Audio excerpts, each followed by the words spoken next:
Ученичка од 9-то одделение во Основното општинско училиште Јоаким Крчевски Крива Паланка освои прва награда на меѓународен надпревар, насловен дигитални креации на младите, додека двајца други од вкупно 11 кои учествуваа имаат најдобро видео и цртеж на тема нашата иднина на државно ниво.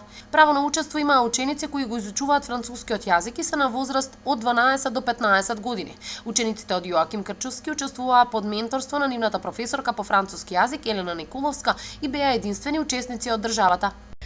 Со почетокот на учебната 2016-2017 година, учениците од Општинското основно училиште Јоаким Крчевски Крива Паланка под мое менторство има можност да учествуваат во меѓународниот надпревар дигитални креации на младите, заедно со ученици од 5 основни училишта од Македонија, Србија, Белгија и Грузија.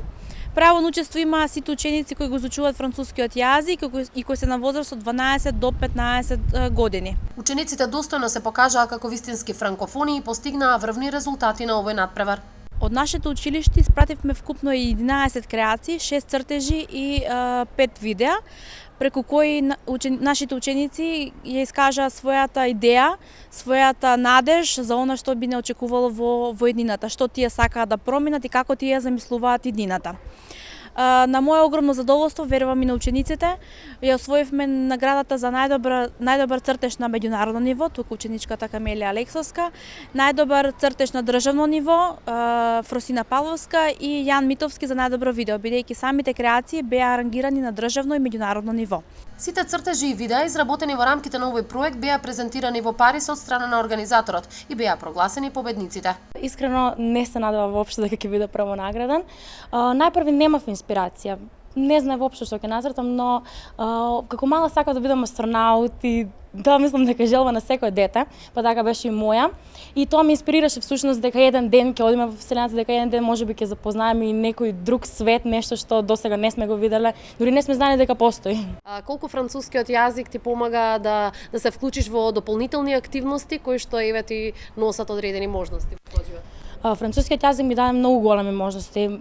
Од 6 одделение навам учествував на многу надпревари за спелување, пишување на состав, еве сега овој надпревар и навистина се надам дека ќе продолжам да го изучувам во иднина. Идејата беше дека многу луѓе да загадуваат животната средина и мене тоа не ми се допаѓаше и затоа ми текна да направам видео како да ја заштитиме животната средина.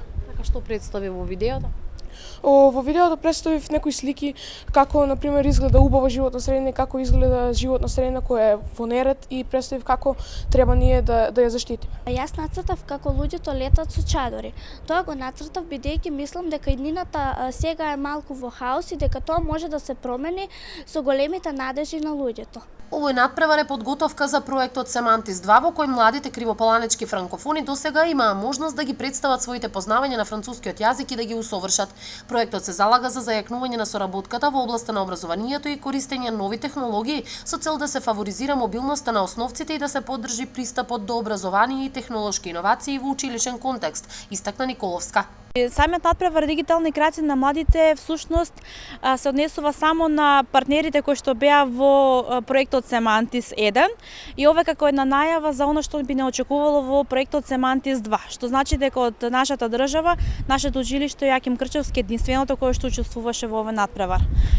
Инаку редовно имаме доста надпревари по француски јазик кои што следуваат во учебната 2016-2017 година. Во моментов учениците од 7 одделение се подготвуваат за надпревар регионалниот надпревар за спелување. Понатаму во второто полугодие имаме надпревар олимпијади, надпревар за писмен состав, надпревар за франкофонски театар.